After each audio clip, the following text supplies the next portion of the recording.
صدر آصف علی زرداری کی جانب سے قومی ہیرو ارشد ندیم کو ہلال امتیاز سے نوازنے کا اعلان کر دیا گیا۔ پاکستان پوسٹ نے یوم آزادی کی مناسبت سے ارشد ندیم کی تصویر کے ساتھ ڈاک ٹکٹ جاری کر دیا۔ پنجاب حکومت نے میاں چنو کا اسپتال ارشد ندیم کے نام سے منسوب کر دیا۔ حکومتی رہنماؤں نے ارشد ندیم کو قوم کے نوجوانوں کے لیے آئیڈیل قرار دے دیا۔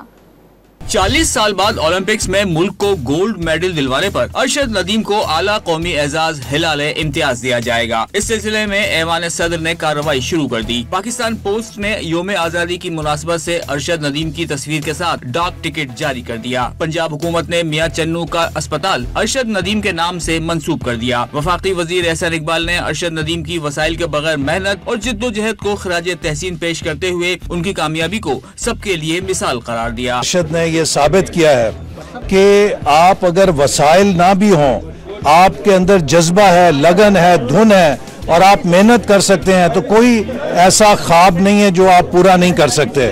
لیگی رہنما خواجہ سعد رفیق نے کہا کہ ارشد نے 24 کروڑ پاکستانیوں کا سر فخر سے اونچا کر دیا ہے۔ ان کی جیت پر ہر پاکستانی کی آنکھوں میں خوشی کے آنسو تھے۔ ارشد ندیم صاحب نے 24 کروڑ پاکستانیوں کے سر فخر سے بلند کیے اور اس رات کوئی پاکستانی ایسا نہیں تھا جب انہیں اللہ نے کامیابی دی ہے جس کی آنکھوں میں تشکر کے اور خوشی کے آنسو نہیں تھے۔ حکومتی رہنما رانا مشہود نے باور کرایا کہ نوجوانوں کو پلیٹ فارم فراہم کرنا ریاست کا کام ہے اور ارشد ندیم کی جیت اس بات کی گواہ ہے۔